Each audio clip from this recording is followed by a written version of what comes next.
crossbow cannot penetrate the armor. Today, the crossbow does not seem as deadly as the gun, but in the Middle Ages, it was considered so lethal that in 1139, Pope Innocent II banned its use. Well, the armour seems to have performed quite well here. The crossbow has dented the armour, but the dents are not very deep and really unlikely to have done anything more than give the wearer a fright. There's also no sign of any cracking there, so this armour seems to perform very well against the crossbow. But how will the armour stand up to the gun? The team is resetting the laboratory for the musket, which will be mounted in a clamp and fired remotely. We've got in front of us here today a matchlock musket from the first quarter of the 17th century, still in use up until roughly the 1640s, 1650s. It's called a matchlock because it's ignited by a piece of glowing match cord in the serpent here, touching loose powder in the pan, causing chemical reaction in the barrel, and then we get the projectile coming out of the end. The team will fire a 20-bore iron musket ball out of the 42-inch barrel using 2 grams of gunpowder, the same measure of powder used by musketeers in the Civil War. With this amount of gunpowder, the musket has less kick than a modern gun. It could easily be fired from the shoulder. Nevertheless, the muzzle velocity, in other words, the speed of the musket ball leaving the gun, was 1,400 feet per second. Although deadly if you were hit at close quarters, the musket was not accurate, and its effective range was little more than 100 feet. So the prevailing battle tactic was for ranks of musketeers to fire their volleys all at once and create a wall of projectiles flying towards the enemy, rather than individual soldiers singling out specific targets. This meant that whether or not an individual musket was accurate didn't matter, as hundreds of balls would have sprayed the oncoming forces with the same effect as a machine gun. The inaccuracy of the musket was overcome in an ingenious way in the battle for Nagashino Castle in Japan in 1575. The musketeers were vastly outnumbered by a superior force of heavy infantry and cavalry. The commanders ordered the front ranks of musketeers to carry 3 guns each, so they could let off all 3 in rapid succession. 3,000 balls, 200 pounds of fast-moving lead, spraying out in less than a minute, devastated the enemy forces, and the battle was won. However, the warriors at Nagashino Castle did not have triplex armor. If they had... The ball hit the target, and it took away 1 layer of the metal and pushed the other 2 layers into the body. Now that gave us quite a big bash, quite a hole, but it didn't penetrate. We've still got 2 layers of steel that have withstood the charge. The massacre at Nagashino would have been prevented had they had English Civil War triplex armor. Well, this is very similar to the way a modern armour would work, particularly a ceramic-faced composite armour, where it would use a ceramic layer on the front to spread the bullet out and disrupt it, and then a composite layer on the back to absorb the energy of the projectile, so stopping full penetration occurring. Our experiment has shown that the use of multiple layers of metal armor is capable of resisting projectiles. The breastplate was an innovative, lightweight alternative to thicker and heavier single-layer armor.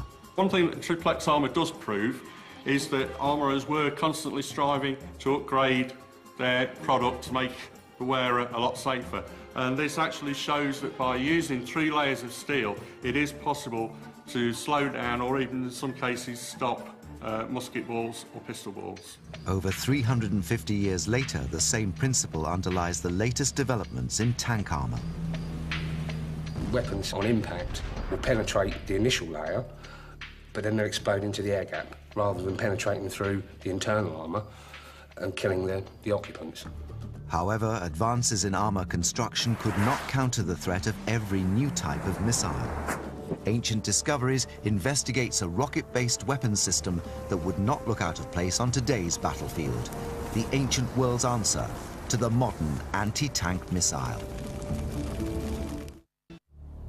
In the 3rd century BC, Alexander the Great conquered almost all the known world. Turkey, Syria, Judea, Egypt, and Mesopotamia had all fallen to the most celebrated commander, perhaps of all time. But in 326 BC, he came face to face with a new threat, the ancient tank. When Alexander's conquest runs across into India, he comes across the kingdom of Porus, and he meets elephants in battle for the first time. The Hydaspes River in the present-day Punjab region of India was the battleground. On one side stood 45,000 battle-hardened troops led by Alexander.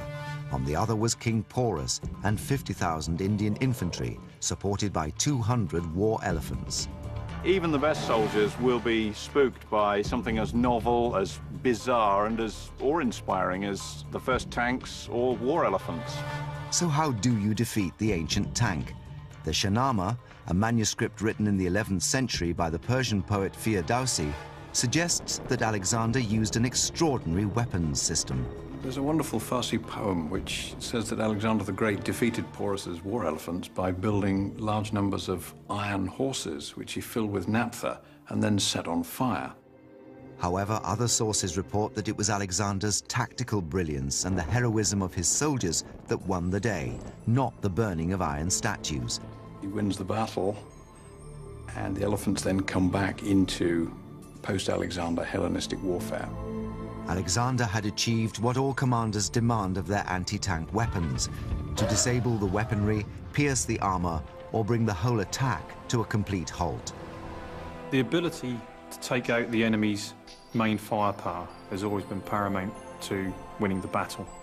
If the enemy doesn't have his mobile firepower in his tanks or his elephants, he hasn't got the backup for his infantry on the ground. Therefore, you have a higher chance of winning the battle. But Alexander's victory came at a high cost. The 12,000 casualties he incurred from Porus's war elephants left his forces unable or unwilling to fight on in order to complete their invasion of India. But a precedent had been set. War elephants could be defeated. Elephants are unusual creatures, really, to use in battle. They don't like the atmosphere of the battlefield. They don't like the screams. They don't like the smell and the sound of death. And quite often these creatures would turn tail and, of course, actually storm straight through their own ranks rather than the enemy ranks, causing absolute chaos. Military commanders soon began to deploy many kinds of anti-elephant devices that targeted the animal's vulnerabilities. One particularly ingenious way the ancients came up with of panicking elephants was to coat pigs in tar and set fire to them. Elephants, unsurprisingly, get very frightened by self-barbecuing pigs heading their way.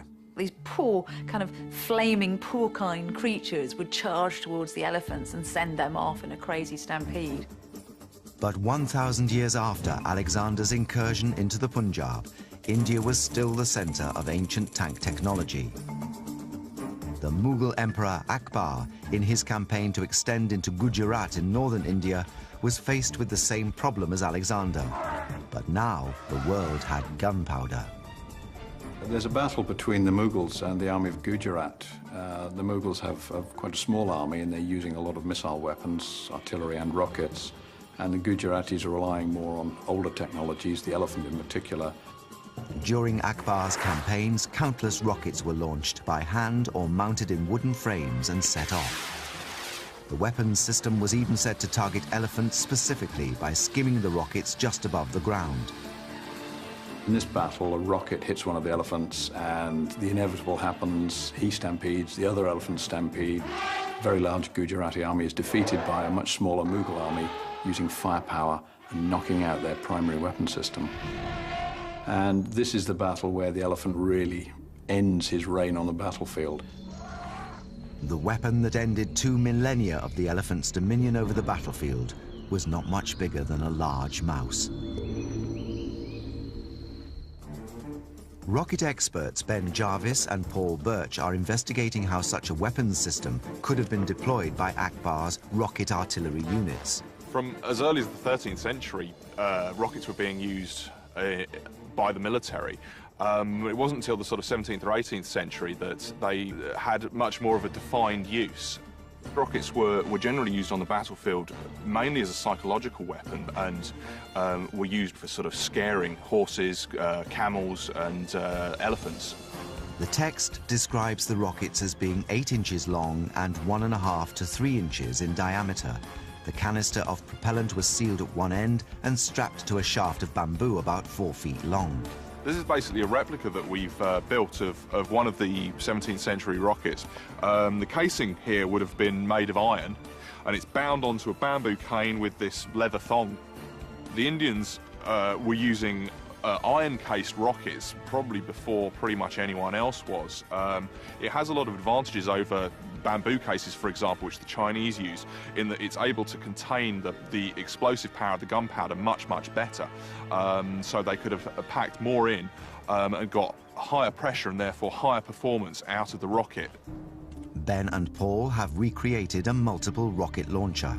We've basically got a rack of 8 replica Indian artillery rockets here, using gunpowder engines, same as the Indians would have done up until the 18th, 19th centuries.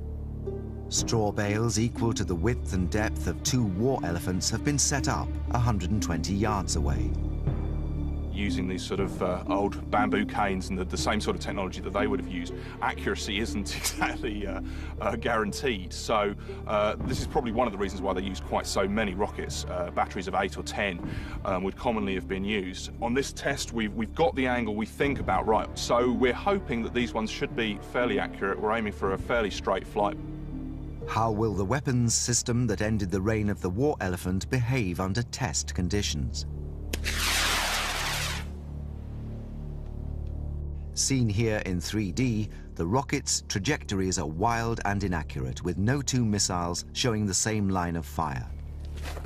But just as the ancient engineers must have found, testing the war elephant destroyer involves refining and endless retakes. We're going to do another test of a single rocket this time. We've picked one that's got quite a straight stick. We've lowered the angle about another 5 degrees, so we're going to have another go, see if we can actually get it to hit the target.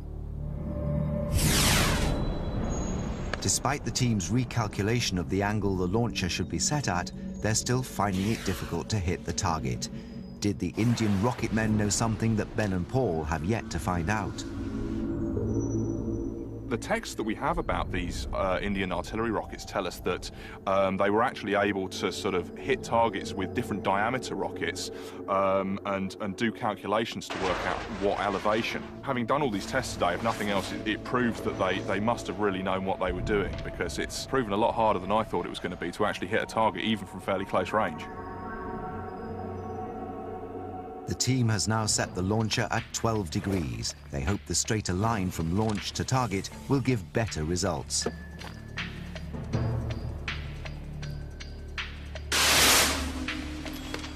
While lowering the degree of the angle of fire has brought improved performance, 3 rockets having kept a lower trajectory, replicating the feats of the ancient Indian rocketeers is proving a very tough assignment. After firing more than 25 rockets, the team has decided to move the weapons system closer in to a range of 80 feet. Firing at closer range finally brings success. Well, we finally managed to actually hit the target.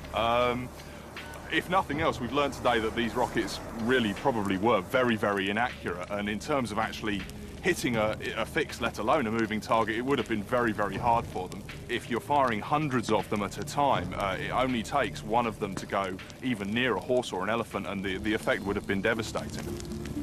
At this close range, the terrified Indian soldiers would have had to wait until the elephants were almost upon them before firing. Just like today, tank battles then were fought with technology, but won by the bravery of men. I think there are brief moments when the elephant is the tank of the ancient and medieval world, but they're very brief because the innovative thinking of people like Alexander the Great, the Mughal emperors like Akbar, they very quickly realize that they have to neutralize this advantage which the enemy has, and they do so. From fierce